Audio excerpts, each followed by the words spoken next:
Right. Yeah, live. We are live. Oh my goodness. Dude, oh, what? We missed our opportunity. What happened? Today, Day is Labor It is Day. Labor Day. Oh, Today, Labor Day is Labor Day. That's true. Because what happened was that the last time we spoke about it, I confused it with Memorial Day. So now we don't have it. Now, yeah, we was like, but you know what? Today, Day is Labor Day, and thank you for joining us today. Good morning, everyone. It is September 4th, 2023, and this is the Ragin to the vlogs. Oh, I don't even know what that means. I don't know what that means either. And nobody's going to tune in today because I named this show the most horrible name ever. Well, don't worry. We'll figure. After the show is over, we'll have a good title. But there's a reason why I named it that. What? Because you know how I'm always saying about stuff. About what kind? Well, all kinds. I'm always like comics and stuff and stuff. So like we bring the comics. But now I got to bring the stuff. So I'm working on something with Tina. Oh no! Oh yeah, and it's gonna be terrible. It's gonna be the unprofessionalist shit you ever saw on YouTube. All right, you ready for this? Okay, absolutely not. But hit it. Ta-da.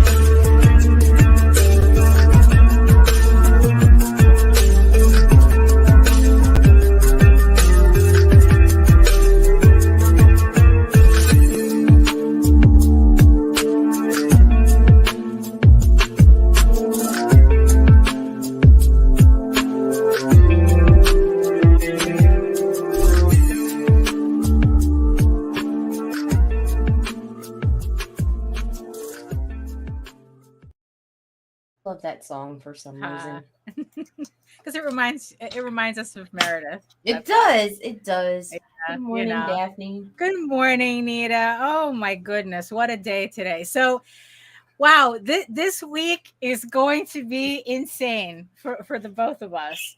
Yeah, because it's like what I have conventions. I have a convention this week. Yes, Baltimore Comic-Con, September 8th and 10th, Baltimore Convention Center, Baltimore, Maryland. I'm going to have an Artist Alley table H28. And it's this coming weekend. And it's like, so on Wednesday, I'm going to be making my way to Baltimore. Friday is set up. And then Thursday is set up, and then Friday, Saturday, Sunday, it's game on.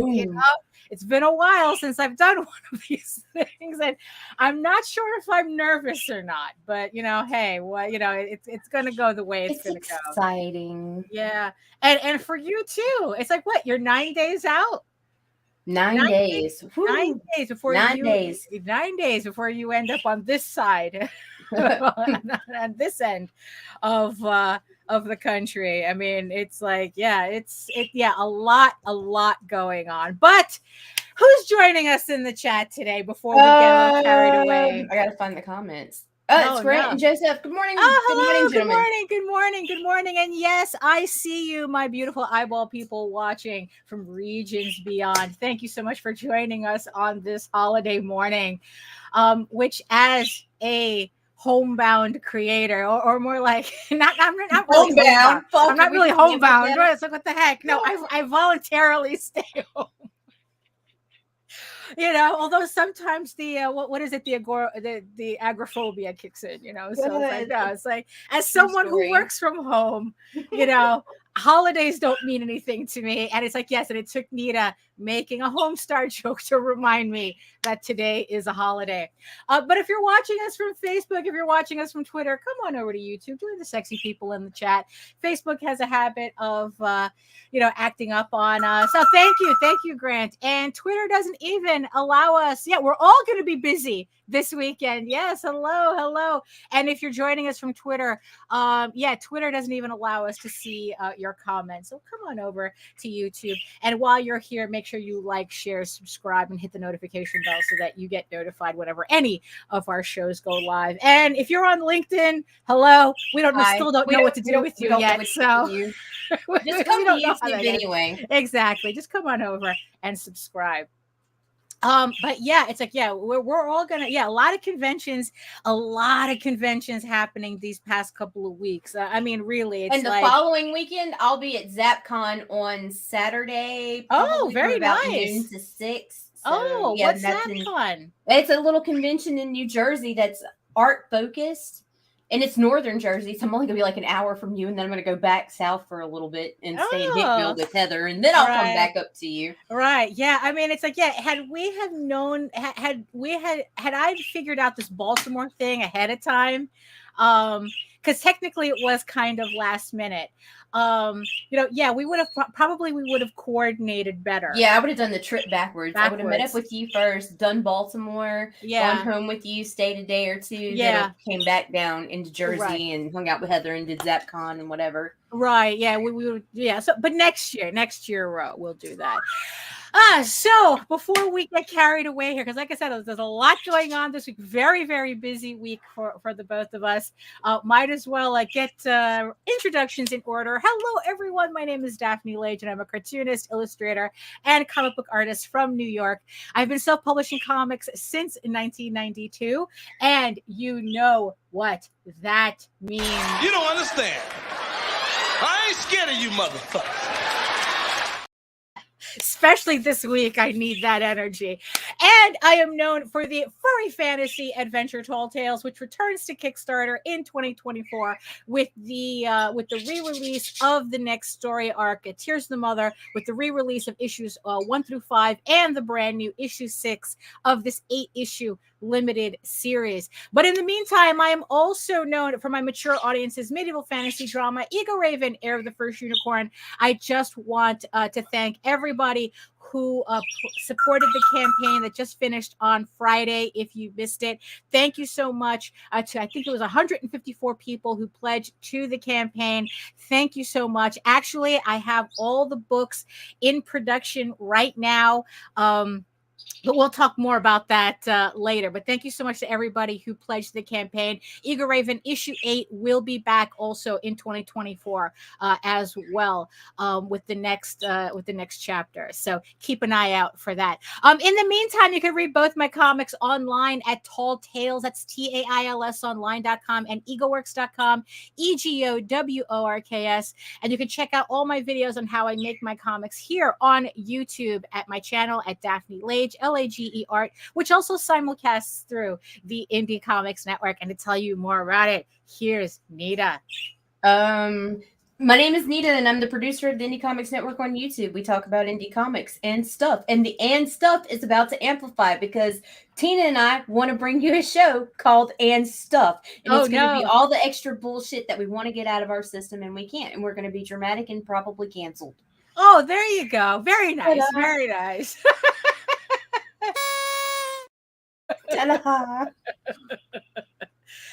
I guess we got to mix it up somehow. Just mix it up a little bit somehow.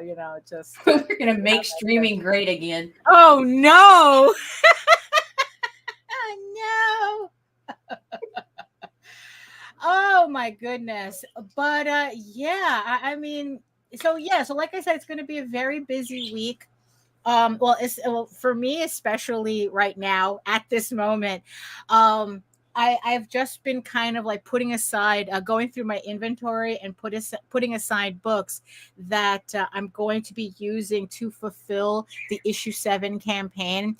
I'm trying to get, I'm actually might start packing what I have, even though I'm not going to ship anything out until Kickstarter sends me my money, of course. But the thing is, though, I have enough backstock that I can actually pack up a couple of packages. So the second I get my money from Kickstarter, some lucky few people will be the first packages out the door the next day. So I'm going to do that because I really needed to just do a last count of my inventory that I'm bringing to Baltimore. I have to do a count on that. So I figure I kind of kill two birds with one stone with that, with the packing of issue 7 as well. Because also I made a stack. I have a very small, so about like maybe like 12 copies of issue 7 I already have in house. When I proofed it, I figured, oh, let me just get like a little stack, and for sure. so I can actually pack some stuff in advance, some pledges in advance. So at least I might as well can get that out of the way, to get that process started. Also, that way I don't have anything accidentally getting damaged while I'm away. So for sure. I'm going to do that. So like I said, I already did the counts, and I already have my order in with my printer. So that was like satisfying to get done as well. So hopefully by the time you actually show up, I'll have my books in hand, and can actually give you your comp copies, or Jaden's comp copies for the variant cover that she did. Also it's like what I was like, yeah, so what else was I doing? Oh my god, like I said, there's so much. I'm trying to organize. It's like this is usually why I make a to-do list. So because it's like I'm kind of like making sure I'm not forgetting what I need to do this week, because like I said, I'm leaving on Wednesday. So I want to make sure I'm not which I'm pretty sure I'm going to be forgetting something. So getting ready for Baltimore is definitely a thing for me. Also, I am 2 pages away from being officially halfway done, complete, finito, halfway done with EGORAVEN issue 8. Wow. So it's like, yeah. So it's like, I am just like, I am just like, I don't know, trying to get so much done. And it's just like, and it's just crazy when I realize it's like, if I really hustle it, I can get this book, I can get halfway through the book before I go to Baltimore. And yeah, today I finished 2 more. I finished the 2 pages, and I'll have I'll have like 16 pages complete, colored and everything, done for issue 8. And it's like, you know what, this digital experiment with Clip Studio Paint, I think is working pretty well. Yeah, I'd say so. I really do think this is probably the fastest I have gotten an issue done. And and that was me also working on the other books, Medieval Unicorn Viking Slut and Unicorn King's Daughter at the same time. So I got a lot of pages done this past month. 2 months actually. Yes. So these are the 3 books that are going to be available on the next campaign, Medieval Unicorn Viking Slut, which launches on September 25th, which is also a reason why the second I can get books out the door for issue 7, I will. So then that way people will be getting their books when this campaign goes live.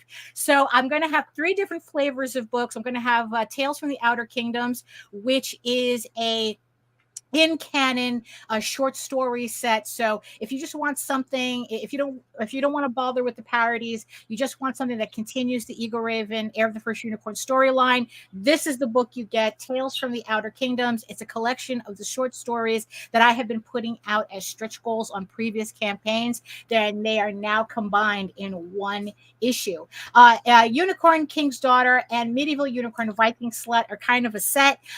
They are the Conan parody books that nobody asked for, but you're getting because you guys had to get all excited over a joke that I did a year ago on Facebook about the Kickstarter algorithm, and we had to run with it. So I'm a little nervous about this campaign because it is a little different. Hello. Good morning. I'm a little nervous about this campaign because it is a little different. And again, at Baltimore, I'm going to be doing some things to try to see if I can convert convention people into Kickstarter people. I will be giving out postcards about the campaign that actually has instructions on the back on how to sign in to open up a Kickstarter account, how to pledge, what happens when you pledge. Awesome. So that I'm kind of like, because last night Jose had a show. Jose had kind of a train wreck, but holy crap, was a lot of great stuff was brought up during that show. If you missed Jose's show, Talking Comics, on a Sunday night, you can catch it on the playlist on the down below. You can catch it on the playlist and watch the replay. So yeah, there was a whole bunch of things, and boy, C was acting up. C was acting up the entire time. Acting up. Because one of the things that you almost die and it changes your whole perspective. You quit fucking around. That's true. That's very true. So it's like, yeah, it's like, in the end, it's like, yeah, that, I mean, really, I mean, this is not hyperbole. C almost died several months ago. And yeah, and I'm sure it does change your perspective. As to like, what am I hiding for type of thing. And yesterday it was like really a lot of that was coming out.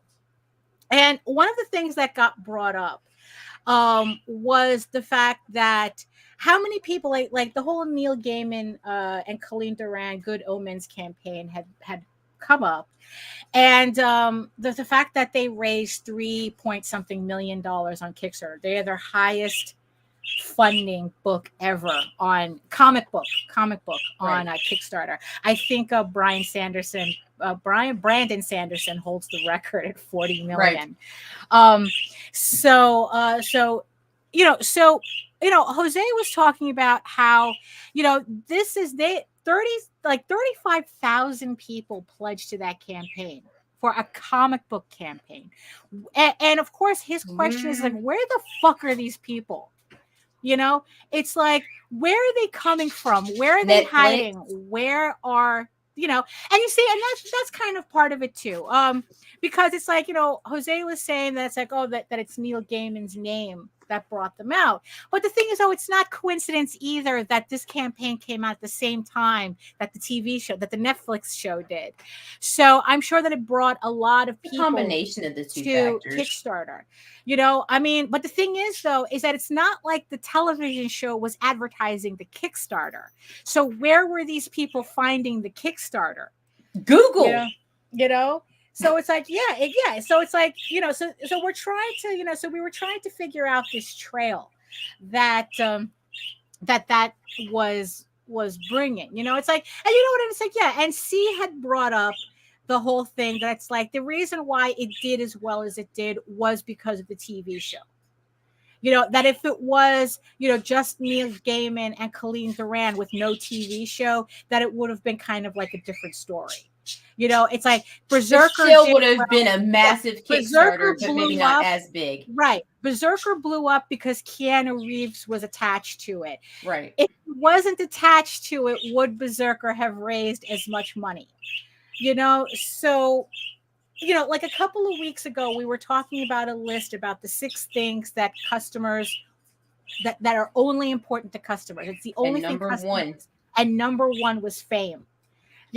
So it's like, fame, because look, it's like, look, a lot of, the average person, is a star fucker. So it's like the fact that Keanu Reeves was associated with a comic book made people, the average person, go to Kickstarter for the first time because they wanted a piece of this book because, Keanu Reeves is involved. Right, a piece of Keanu Reeves. Right, exactly. I mean, that's how that is. And it's like, and with Neil Gaiman, it's like, yeah, Neil Gaiman is, a celebrity in our circles, in comic books, and probably a little, somewhat outside of it. But if it wasn't for the Netflix show and David Tennant being associated with it, right? It's like, that's what attracted people to the book. I mean, I'm not going to say he's wrong. Jose definitely protested that, but I am not going to say C is wrong because, yeah, how well would the campaign done without that TV show? Right. So I think it would have still been highly successful, like I said, based on the celebrity status. But I think that the Good Omens pushed it over the edge. Yeah, I think so. Like, I believe that. I believe that. But the thing is, though, is that okay? So now we have 35,000 people who are on the platform. Now what? I mean, it's like, are these people going to transfer over? Because that seems to be some might. That seems to be. Oh, I don't want to say it's a hallucination, but it is definitely the hope, literally, that everybody has, that these 35,000, that these 35,000 people are going to like filter through the Kickstarter system, filter through and find your half of them will drop off as fast as they came on. A few might linger. Right. Of those, a handful that weren't already interested in comic books may turn. It's not. No. Right. Good Omens did not save indie comics. No, it did not. Just like Berserker did not save. I mean, they say, oh, but it gave the platform. It's like, look, unless that money is in your pocket, it didn't do shit for you. So stop counting other people's dollars. Right, exactly. And because people want to talk about it, it's like, oh, but it brought people to the platform. It's like, you know what? Unless you can actually prove whatever jump you saw in your campaign is related to that, you don't know what you're talking about. I think that's just, you're trying to justify a fantasy. And I think that we all have to kind of be careful with that, because it's very easy. Yeah, it's like, you're counting other people's money. But it's also, it's like, it's very easy. It's very easy to end up chasing a white rabbit that's not there. Right. Because it's like, and it kind of makes people lose their focus. It's like, all of a sudden you're concerned about this 35,000 people that have nothing to do with you. And it's like, okay, it's like, because in the end, that's what it is. It's like, those people have nothing to do with you. So it's like, you can say, how do I get to those people? But maybe that's not the point. And like I said, it's like you start chasing a white rabbit, and it's like, you're losing your focus as to what you really need to do. And that kind of trails in to something else that pretty much blurted out, and it's like, it literally stopped me in my tracks, and that's when it's like, he was arguing with Rosario, which is always funny. Like you do. It was always funny. And he said, it's called social media, not marketing media. And I immediately went into Nita's DMs, and it's like, what the heck? And she says, I said that, and it's like, and I'm like going, I need to know this story.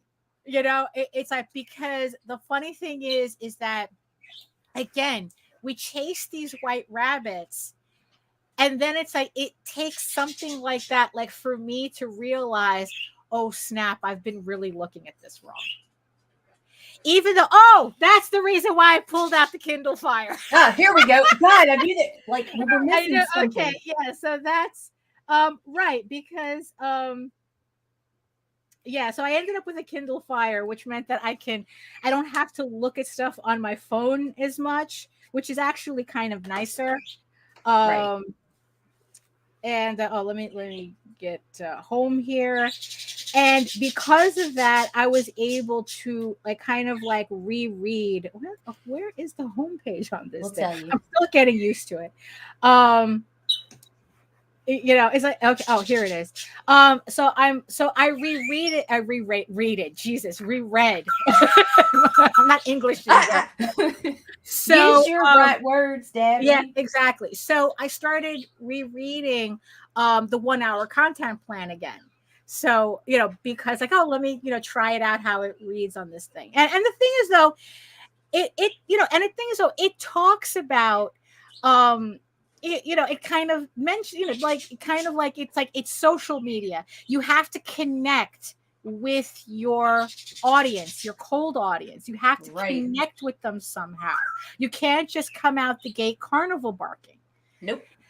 And it's like, and you have to, and you have to conduct yourself in a certain way. But there's a good chance you can come out. Right. Oh, me, buy, buy me. Right. You can do that, but there's a good chance you're going to end up muted or ignored. Right. and the book talks about how you have to think about the way you interact on social media that is actually social. I mean, you have to it's like nobody cares about your product, no matter what your product is, but they could care about you, right? Which would make them interested in your product. So again, so it's like, so it's like kind of like this whole, it's social media, not marketing media. And it's like, oh, that's kind of like the click I needed. That's like, okay, now this is all now I understand the angle that it's like, because before, up until this point, everything that I was doing was kind of feeling manufactured, where I was like trying to fake something, but it's because I'm trying to follow the instructions, like literally. And, right. And it's like, okay, I have to do this, I have to do that. Like, what kind of things should I talk about? And the thing that I kind of forgot, it's like, look, if I was in a social situation, if any one of us was in a social situation, and it's like, you're not gonna it's like, okay, convention may be kind of like a bad example, because that's kind of like, you do kind of start, that's kind of the purpose of the convention, carnival barking, like, right? But the thing is, though, I think about the people who are a little bit more successful at getting people to their table, and the thing that they're doing is that what's coming out of their mouth is, hey, nice cosplay. Hey, it's like, hey, can I see that print you're carrying? It's like, hey, it's like, oh, I really like your t-shirt. It's kind of like, conversation starters that has nothing to do with the thing you're buying. Right. So it's like, so imagine you're at a party, right? And it's like, you're not going to, the first person you meet, you're not going to all of a sudden go, hey, check out my comic. Right. No. Even if they ask you, so what do you do? So what do you do? And you say, oh yeah, I work on this. I work on a comic or whatnot. You're not going to outright go into a pitch. No. It's like, that's. And if you do, they're going to walk away. Yeah. It's like, it's going to be weird. Fucking weirdo. Right. Exactly. I mean, it's like, so, we kind of forget, like, there's a social aspect that's like, hey, how you doing? Oh, so what brings you here? So what are you here for? Oh, I'm tabling. It's like, oh, so, and when it comes to like being online, I really do have a tendency to forget that. Oh, yeah. Meredith used to tell me that it had to be personal all the time. I thought that was wrong, but it's because I was thinking marketing in the 90s. Right. It's not the 90s anymore. We have to modernize. That is straight up, because right now we're in a day and age where you can look at a crowdfund that, like, and I know art is subjective, but say lower quality art or whatever, and it's banging on Kickstarter. Why? You go and look, and it's because these people have great fucking character. They're involved, they're active. Your personal character is more significant than any character you will create in the beginning. Yeah. Period. Yeah, that's true. I mean, because it's like, because Jose had brought up the example of The Rock could put out a comic right now. It could be the shittiest comic, and it's gonna fucking sell. He's gonna sell. It's gonna make $1 million on Kickstarter. Because one, it's The Rock, right? But also think about how The Rock like interacts with his audience. He's a very likable character. He's a very likable personality. Like, I think, like, honestly, the queen of really understanding how social media works is Taylor Swift. Like, this is a woman who would throw birthday parties for her fans. Like, if you had a birthday, like, she would like go on Instagram and she would wish you, like literally, like fans would like invite her to weddings and she'll show up. Guess what? Facebook makes that easy for you guys. You want to have a little bit of a personal touch every fucking morning. First thing I do is check that birthday list. It's a generic fucking greeting, but I get thanked for it almost every fucking time. I wish everyone a happy birthday. you know, and it's like, and honestly, it's like, I think that people like, I don't know Taylor Swift's music. I think I only have one song of hers on my phone, you know, but I know that she's a nice person. That's all I hear about her. Until you break up with her and then she writes a song about you. But well, you know, you got to monetize that pain somehow. Turn that shit into art. Yeah, exactly.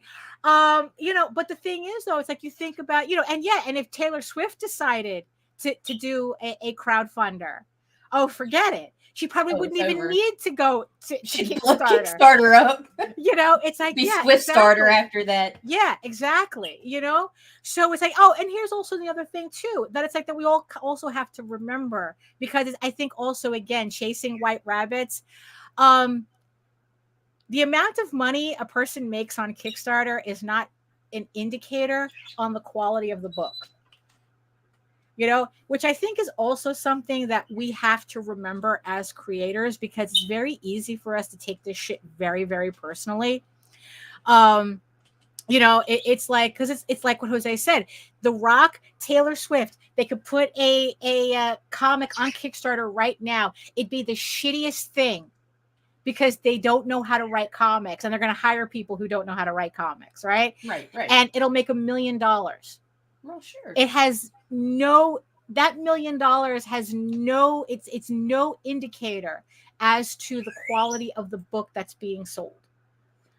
You know, I mean, it's nice when it is, you know, I mean, Jose said that Berserker is actually kind of entertaining. So it's like, okay, you know, that's great. You know, it's like, okay, so there you go. You got your money's worth, you know, but, you know, it's nice, you know, but again, the White Rabbit, it's like, you not making $10,000 on Kickstarter, which is kind of like a large percentage of the people on Kickstarter don't make it to 10,000. You know, I mean, you're average. You know, if you're not making $10,000 on Kickstarter, you are average. Right. Anything above that, that's where you start to get into outlier territory. You know, and especially if you're making 100,000, there's only 200 creators who've accomplished that. Once you get to 100,000, you know, and more, there's only about 200 plus out of the 1,000 to 17,000 to 20,000. I don't remember how many people are on Kickstarter. Lots. It's like only 200 make it up there. You know, and again, that's not an indicator of quality. So try not to take that personally. Because I mean, because it's like it's you know, because it's like, yeah, it's very easy. Like this last, like with issue 7, you know, it's like, yeah, it's like I made less money, you know. But the thing is, though, is that but did you? You see, that's the catch. So when I actually did my order from my printer, what I realized is that what I lost in hard copy sales was made up with PDF sales, which means that I had to print less books. But I ended up you achieved lower numbers, but your take home was greater. My take home, about like 75% of my campaign is take home. Once printing and shipping is accounted for, it's like I was still able to keep 75% of my money.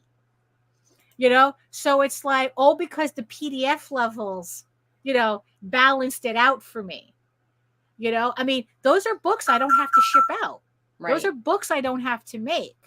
You know, and of course it helped too that on my last campaign, I kind of stocked up because I was thinking of Baltimore. I stocked up on my back stock. So I was able to fill out a lot of my orders just on that back stock. So all I had to do was just print the floppies and that's it. I didn't have to do any, you know, on my next campaign, I'm probably going to have to restock on trades again. But on this campaign, it's like, hey, I actually didn't do that bad, you know? And it's like on a previous show, you know, I was talking about, you know, making $20,000 on a campaign doesn't mean shit if you spent $15,000 to make the book. Exactly. So again, if you're making the same amount as somebody who cleared 4. Yeah, so it's like, so again, it's like, when you're when you're doing your postmortems on your crowdfunding, make sure you're not chasing those rabbits. You're not chasing that white rabbit that you're not supposed to be chasing. That actually is not there. Just kind of like try to keep it in perspective. And going back to that, it's social media, not marketing media. And it's like, it's like, so it's kind of like it's kind of like putting all this information that I'm gathering into a better perspective for me. It's like, oh, now I kind of like, it's like, like, but the thing is, here's the thing though. I'm looking at Facebook, right? Which is like, oh, that's why my Facebook does so well, because that's kind of where I'm at my most sociable. Twitter, Threads, I just throw kind of like ads up there, and that's pretty much it. Right. Instagram, I don't know what the fuck to do. I would say slow down with that with Threads, because Threads is actually starting to turn around and look better. In fact, out of all the new platforms, which I did not like it at first, but out of all the new platforms that I'm experimenting with, I'm finding LinkedIn and Threads the best. Right. Yeah. So probably, because also because I still don't like Threads in terms that they have people in my feed that I don't follow. It looks like they're starting to clear that up. And it's like, and I'm trying to hide the ones that I don't want to see, but it's like they keep popping up, so it's like really annoying. But probably, if anything, Threads is probably where I'm going to start kind of like cross-posting my Facebook stuff to Threads again, to try to be more sociable and not be the awkward guy sitting in the corner, just talking to the cat. It's like Twitter, I don't think is worth my time. Instagram, like I said, I have no idea what I'm going to do with. I keep reading that the problem with Instagram is that they prioritize reels on top of everything. So it's like they used to. It doesn't seem like they're doing that as much anymore. Yeah, so I don't know, because like I post pictures. I used to get traction on that shit, and now it's like I'm lucky if I get like 2 or 3 people actually seeing my stuff. Right. So I don't know what to do with Instagram, but in the end, it's like, you know what? I just have to. Facebook and YouTube are the channels that I really like. Like I said, okay, you know what? Let me figure out how to interact more with the community tab, so that it's kind of more sociable in terms of what I'm posting. So that's kind of like, and I finally have to get off my ass and finally do my videos, my long form videos for YouTube, and start posting more often there. Right. But it's like, so it's like, so that's the thing. It's like, did you say this on the air or backstage, the whole thing about we're living in a time where people have to know us first, right? No, you said that on the air. So that's the thing. It's like, as much as I stand behind the work that I do and the stories that I do, as much as I stand behind that work, I have to put myself forward first. I can talk about how great Tall Tales and EGORAVEN is, how you're going to be really entertained by them. It's like how, it's like you're going to. It's supposed to be exhausting, John. It's work. It is, John. This is the work. When people are like, you got to do the work. This is the fucking work. The writing, the art, it comes natural. They're gifts. Yes, you have to hone and perfect and work in that. Right. But this is the fucking work. Social media. And it's not just as simple as posting your shit. You have to engage. And by engage, I mean that if you see someone else's post here and there, you've got to comment on that. You've got to like. You've got to share. And here's the kicker, you guys. When you do that, not only are you giving the person who you're interacting with a boost, it also boosts you and your analytics. And then you start getting recommended more by fucking Facebook. My fucking account is growing like fucking wildfire. And but here's the deal. I am constantly fucking engaged. Yeah. Constant. Yeah. Yeah, that's the thing. And yeah, and it's like, and talk about interest you have outside. Yeah, exactly. You know, it's like, yeah, it's like, again, like small talk, you know, it's like, you know, it's like, I know that, you know, it's kind of like building on the idea of small talk at a party. Right. You know, and then all of a sudden you get that person that clicks with you, and then all of a sudden you're having a full conversation, right? So it's like we have to kind of like do that online for this to work. And it's like, look, I still remember the 200 most funded books list. Okay. Right. Most funded comic books on Kickstarter. What was the common denominator? They all had audiences they built before they got on Kickstarter. Right. That's the common denominator. Even, you know, it's like when people say, oh, just put a titty book up and, put a titty book up and you'll make money. It's like, no, not really. You know, I mean, it's like, not really, but it's like, look, even the ones that, even the TNA books that are in the top 200 most funded books, again, they had an audience. They built that audience. They engaged that audience before they got to Kickstarter. That's the common denominator. You know, it's like, you know, TNA books, they're a very easy target, sort of like, you know, the bikini girls and cosplay girls at conventions. Oh, they're the reason we can't make money. Nope. You know, and it's like, look, in the end, it's just an easy target. And, you know, it's like, look, the fact of the matter is that if you're not gaining traction on Kickstarter, is because your audience isn't big enough to support you on Kickstarter the way you want. Right. You know, and that's the thing. It's, you know, that's a reality. Yes, it's exhausting. We don't like it, but it's like, that's the shit we have to do. Kelsey Rodriguez put out a video recently about kind of like similarly, like how, you know, like, like how to put yourself out there. And the thing is, though, and she says, it's like, look, you have to remember, you know, you are an artist first. You have to make that work, you know, in order for everything else to be worth it, you know, because it's like, if all you do is engage in social media, but you're not putting out the work, you're defeating the purpose of it.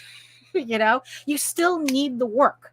Right. No, for sure. Your book still needs to be, if you want longevity, you know, we joke about the shitty books that celebrities can put out and sell regardless, right? You know, for us, if you want longevity, you still need a quality of product to have longevity. Yeah, you can toss, you know, a TNA book or something and probably get that quick bump, you know? No, not even. A lot of times they can't. Right. Because the thing is, though, unless it's something that is actually different than just being a TNA book, you know, that it's like, oh, wait, this actually has a really good story in it. You know, you're going to have longevity outside of the gimmick. You know, right. So, you know, in the end, you still need to be an artist first. You still need to be a creator first. But in order for the social media, this is what she was talking about, in order for the other work, the social media, that the work you have to do being social on media, you have to plan it. You know, and that's where the book comes back in, you know, about, you know, the content plan. You have to plan, you have to schedule how you do this.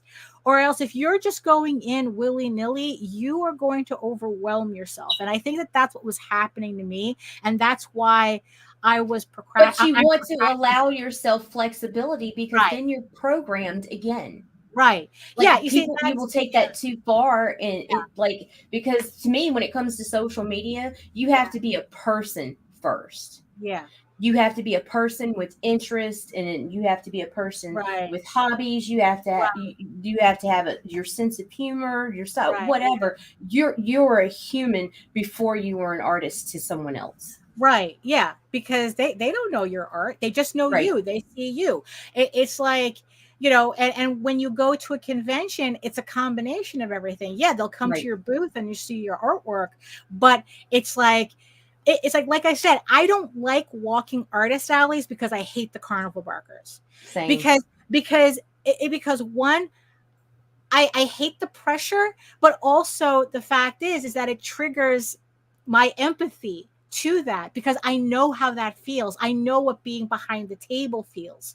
But you know what? The last thing you need is a pity fuck buy from me. And trust me, the last thing my wallet needs is pity fuck buys. Right. You know? And so yeah, so it's like I make it a habit of not walking the artist alley, because you know what? I don't want to be carnival barked at. You know how you go to these malls. I mean, when you're going, when whatever mall is left, because I know malls aren't really a thing anymore. But it's like, how it's like you're going through a mall, you're minding your own business, you just want to window shop, and then you have those booths, those that like certain people rent out. And I'm in a situation that I tested Instagram to see what followed me. Boom, narcs, psychopaths, flying monkey, narc harem. It's ridiculous and dangerous for me. What the fuck are you doing on Instagram? I don't even know, but I love it. It's like, Jesus, it's like, but will they still buy your book though? And you know how they have those booths that that I guess like individuals rent out, and it's like you're just walking through a mall minding your business, and you mind your business, and then they're spraying your shoe with foam and scrubbing your feet. Right. You're like, what the fuck are you doing? Sea salt from Israel or shit, whatever the shit, whatever bizarre shit, and it's like, it's like, how that makes you feel. How that makes you feel. Right. We hate that shit. We collectively hate that shit because we all, I know, really. That's exactly what it is. It's like, I know we hate that shit because collectively we hate about it, because collectively we bitch about them. Right. But for some reason, we think that's exactly how we have to be, online, how we have to be, at conventions. It's like, I'll also tell you, the people I see making the mega bucks at conventions aren't the ones that are carnival barking. They're the ones the people came to fucking see. And that's why I think for the middle ground people and fucking floor level, that conventions aren't what they used to be. If you're spending more money on travel and table than you're making, what the fuck are you doing? No, absolutely. You have to build your name before you spend that money. I mean, it's one thing if it's a convenience con, like, and when I say convenience con, it's like you're going to Baltimore. The Comic-Con's right there by your sister's. It's not inconvenient at all. You're packing your shit. You got your table. You're there anyway. Mm-hmm. But these motherfuckers that are wanting to pay for like fucking New York and San Diego and shit like that, and they can't even get 100 backers on Kickstarter. What the fuck are you doing, bro? Why? I mean, it's like, look, there's some creators that say that they make more money at conventions than they ever do on crowdfunding. And it's like, you know what? Okay. I don't believe them. I mean, honestly, I do. I do. Maybe some, but you've got to be a charismatic individual. But that's what it is that they're charismatic in person. But the thing is, though, is that conversely, I want to get to a point where I don't need to physically be there to sell my book. Which in the end is kind of the point of building that audience, building that cold audience, and turning those fans into super fans, turning people who are just meeting you into super fans. And technically they do the work for you. They do the promotion for you. See, that in the end, it's like, that's kind of the real end goal, where it's your fans that are selling your book for you, not you. And you gotta be bringing in some numbers for that to roll out. Yeah, exactly. That's that Polito level shit there. So it's like, that the fans that it gets, so and even he still shares his shit. Right, exactly. So but when it comes to conventions, it's like right now, it's like I said, we haven't done conventions in a while because they haven't been really working.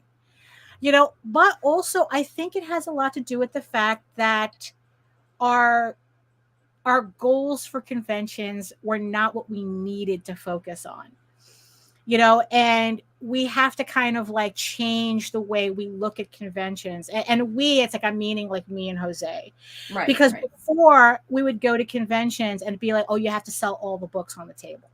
No. And it's like, and it would be very tiresome, and it just never felt like we got any real traction from that. So conventions ended up kind of like a waste of time. And it's like, but now it's like what we're focusing on is that, okay, one, the convention is convenient for us to go to. It has to be convenient. Oh, sorry. Yeah, no, that's exactly where it's like, yeah, that's exactly that is it. It's like, one, it has to be convenient for us to go to. Really. And he does. He's very active. Then also our cost going to these conventions have to be as minimal as possible. Right. And in the end, the books that we're taking are not exactly lost leads, as I guess the term would be. But because they're not really lost leads, because we're still charging full price for them. I mean, it's not like, we're giving away stuff, like cards and things, but the most important thing that we're focusing on is, okay, let's build the newsletter. I got QR codes. I showed the signs on a previous show, all the signs that I made for the show. We don't do masks here, Grant, but there is an overlap. No. I don't know. To tell you the truth, that's something that I'm experimenting with at Baltimore. On a previous show, I showed all the signs. Yeah, we'll know more when we see what Daphne's QR codes do. And I made QR codes to the Kickstarter. Like I said, I'm giving out postcards for my next campaign that not only has QR codes because that's also the thing why I'm QR code heavy at this show, because what's easiest for people? Right. They have their phone. Everybody has their phone. Everybody's like this, right? Yep. So it's like, all you have to do is scan a QR code and the website automatically opens up on your phone. The Kickstarter automatically pops up on your phone, right? So that's why I'm using QR codes. And I have, it's like, as seen on Kickstarter, see my Kickstarter profile that has all my campaigns on there. Don't, like, sign up. The postcard has instructions, to try to make that jump between people at conventions and Kickstarter.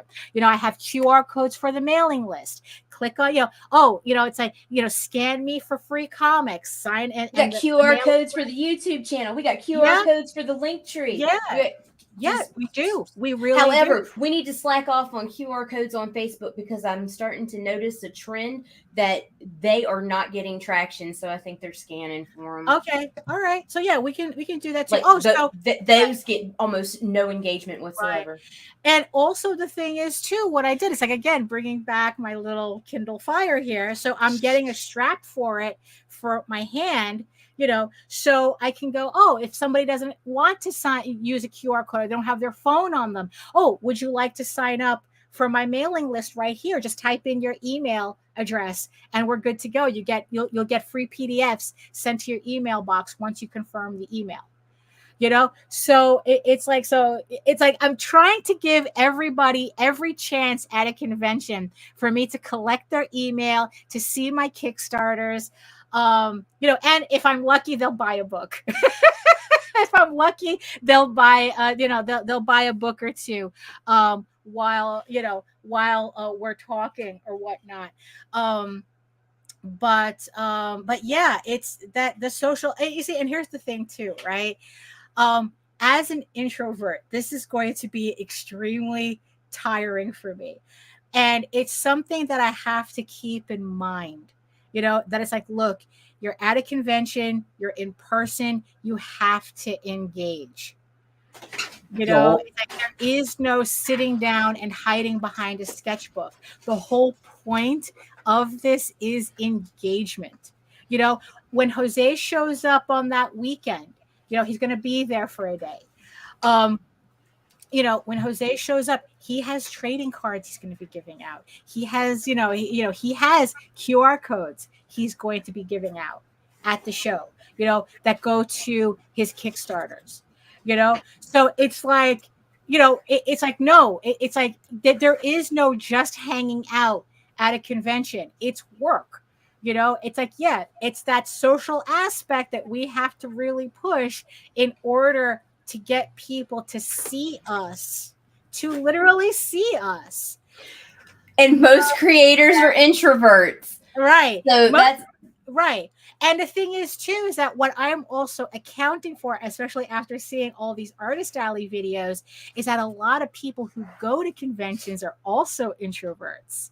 Yes. So it's a nerd fest. It's a nerd fest, you know. So again, you know, so it's like, again, the type of signs that I'm going to have on my booth is also catering to that idea. If you don't want to talk to me, you don't have to.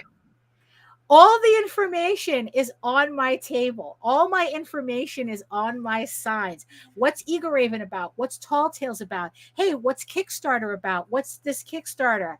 You know, everything is going to be on a sign with a corresponding QR code, you know? So, you know, but when we do talk, I'm going to tell you, I'm going to talk to you. I'm going to like, hey, you know, let's do some small talk. You know, it's like, how can I help you today?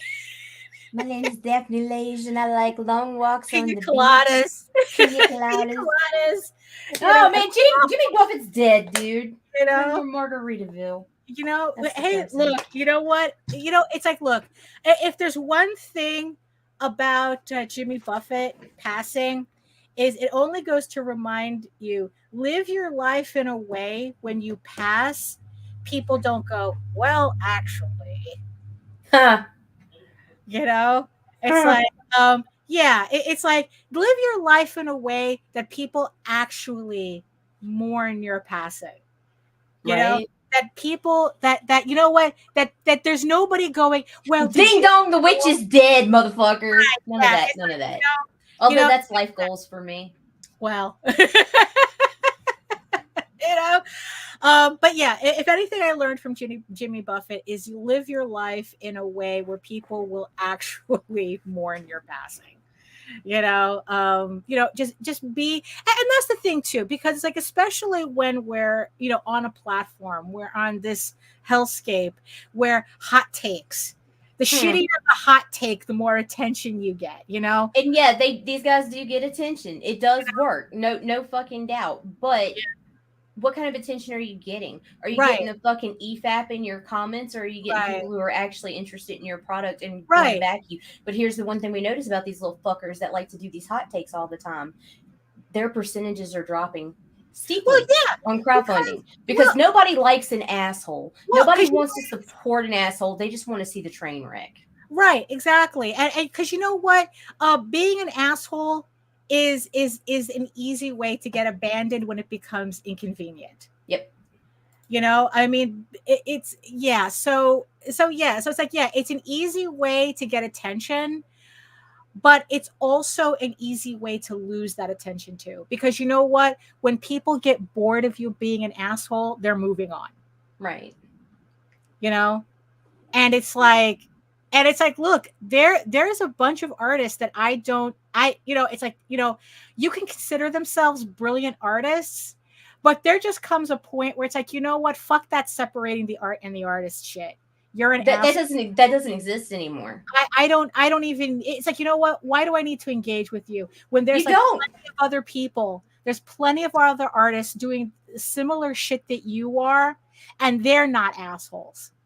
So why do I need to give that attention to you? Why do I need to give you my support?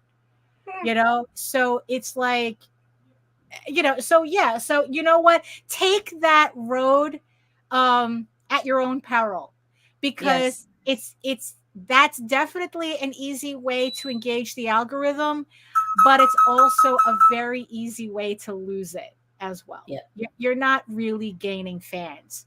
You know, you're not, you know, it's like, you know, you can and sure, you can turn around and say, well, I made more money, or it's like, oh, well, as long as I get their money, who cares? And it's like, then, you know, look, if you're only, again, I say this over and over again, if you just want the money, get a job. Trust me, it's a lot easier. You know, so it's like, so yeah, so that commentary really doesn't mean anything to me, and and say it's like, well, I made more money. It's like, okay, Palmas, good for you, good for you. It's like it doesn't mean anything to me. I'm still doing what I'm doing, and it's like, what, you acting up the way you are has in the end has nothing to do with me. So it's like, what, go do you, but throw your temper tantrums, cry about your huge if you're flaws. asking me to respect you in a certain, because it's like, you're not getting it. It's like, just go do, I'll mind my business, you go mind yours, but don't expect anything more from me. And the thing is, though, and here's, and just to end on a nicer note, though, but this was a beautiful note. We went to Midtown Comics the other day, and I decided to pick up a manga that I knew nothing about. So usually when I go to Midtown, it's almost like I'm walking in with kind of like a stick and poking at stuff. It's like, oh, entertain me. I'm like that. And this one popped out at me. It's like there's people who always say that it's like, oh, you have to, it's like, oh, the problem with comics is that they're not original. And I say, you know what? Originality is overrated. Fuck that shit. Because look, it's like, look, give me a Beauty and the Beast pastiche and I'm good to go. I don't care how many times, people rewrite Beauty and the Beast. I'm there. And this is exactly what it is. I started reading it, and already I think this is one of my favorite manga already, 10 pages in. So it's Beauty and the Beast of Paradise Lost. It's just fantasy manga based on Beauty and the Beast. And you know what? Like I said, I don't care how many times this story gets told. It's the same thing with werewolves. You can never say to me, werewolves are so last year. Like, I don't give a shit. It's like, I don't care. If it's something that I'm interested in, I don't care if it's trendy. Too many volumes. The main reason why I picked this up is that it was only 5 volumes, and Midtown had all of them.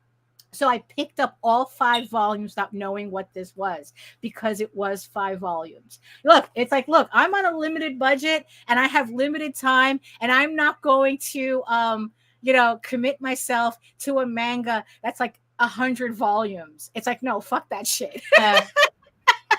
Because everybody wants to change him, Grant. They all want to tame the beast and make him a house husband. I don't know.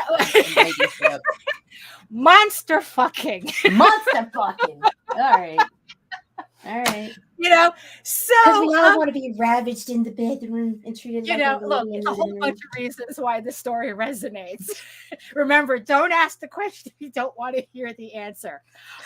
But speaking of which, before we go, just really quick, again, EGORAVEN, a medieval unicorn, Viking slut, the 3 comics short set. If you like werewolves, you like werewolves and monster fucking and whatever, this is the book for you. I know it's the book for me. So it launches September 25th. Already at the end of the month, launches at the end of the month. So all the links are in the show notes below. Thank you to everybody, to the 36 followers who are following the campaign. Thank you so much. And a sister campaign, Sky of Thorns, an epic fantasy romance special edition. This is a collaboration campaign that I am doing with Krista Crawford with her fantasy romance novel series. By the way, yeah, Krista kind of wasn't very active on Facebook as I used to see her. So I was like, well, where is she? She's gaining followers, and where's she getting her traction? That bitch is on TikTok and fucking killing it. I found her yesterday, and I'm like, holy shit. Averaging 600 views videos and slamming it. Yeah, I mean, really, it's like, it's, just throwing that out there. Follow Krista Crawford actually Floor to Villainy on TikTok. TikTok.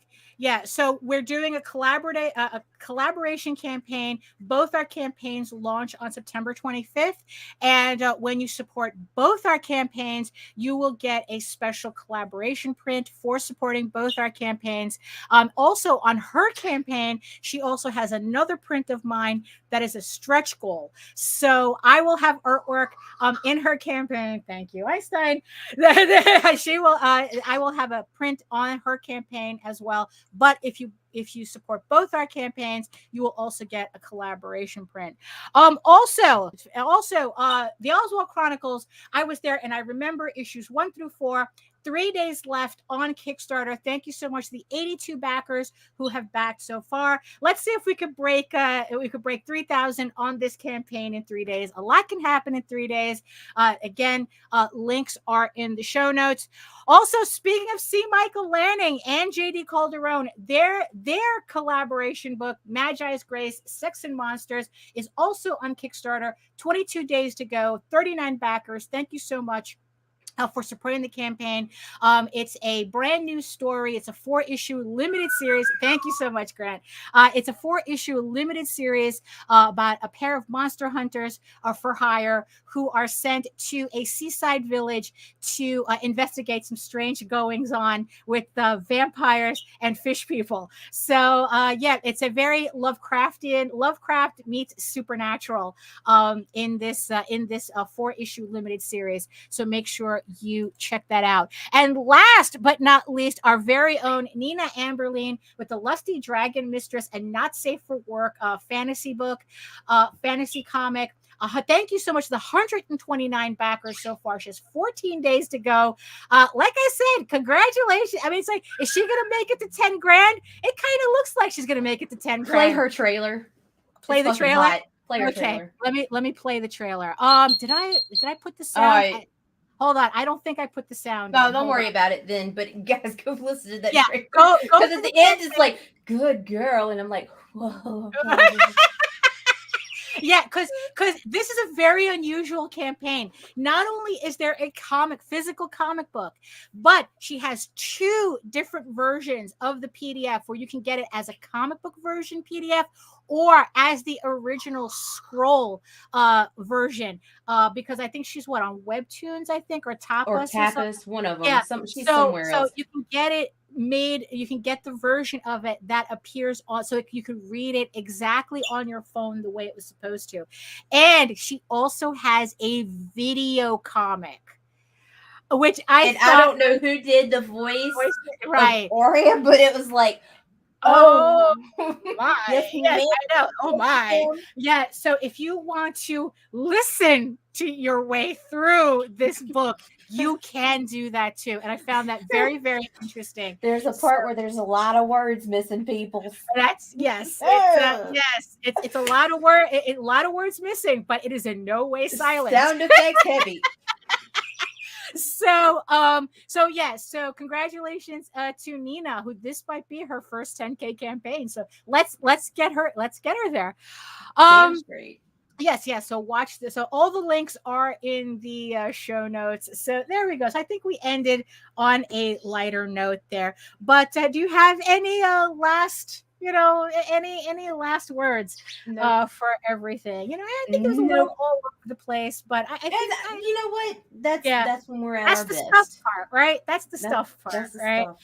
Stuff's gonna be really bad though. Yeah. So yes. So remember that I will be at Baltimore Comic-Con this weekend, Baltimore, Maryland, table H28. I will have copies of EGORAVEN and Tall Tales and furry sketchbooks galore. The printings of my furry sketchbooks. So if you want to pick these up, once they're gone, they're gone. The furry sketchbooks.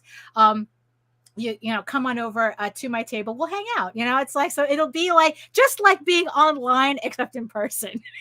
Gross. you know. So yes, because of Baltimore Comic-Con, we are not going to have a vlog on Friday, and I am not going to have a live stream on Wednesday. So pretty much it's going to be a light week for us. So thank you everybody for joining us for this hour, because we're not going to be broadcasting. Me and Nita will not be broadcasting for the rest of the week because of Baltimore Comic-Con. So so here we are at the end of the show. Thank you so much. Did you there? I thought you froze on me for a second. No, I'm here. So thank you so much to everybody in the chat for joining us today on this Labor Day is Labor Day Monday. Thank you so much to all my eyeball people who are watching us as well, who watched us for the hour. So thank you so much for joining us. So if yes, but yes, exactly. Don't be no loitering. Don't be a convention barnacle, a table barnacle. You know, don't be a table barnacle. You know, let everybody else, you know, also see the work and buy everything as well. Because it's like, I'll be happy. I'll be a lot happier if I'm selling stuff. So if you want to learn more about me and my artwork and the rest of my campaigns and everything else, you can head on over to my main portfolio site at egoworks.com, EGOWORKS, where you can find links to all of my galleries and social media sites. Hold on. It went away. It is, damn it. Yeah, I know. I hate those sneezes. Or lack thereof. You can head on over to my portfolio site, egoworks.com, EGOWORKS. You can find links to all of my galleries and social media sites, but I mostly post to Facebook if you're interested in seeing sketches and current work in progress updates, and also any live updates I may have, or whatever nonsense that comes to mind on Facebook, you know, that I just post on Facebook. And remember, you can check me out on YouTube for all my videos on how I make my comics and my semi-weekly art live stream Wednesdays at 4 p.m. Eastern. Like I said, I'm not going to have one this week because of Baltimore, and we're not going to have a vlog because of Baltimore. So definitely next week I will try to have, you know, kind of like an update stream, but it's always on Wednesdays at 4 p.m. And remember, you can also read EGORAVEN, Air the First Unicorn, for free, uploading every day, Monday through Friday.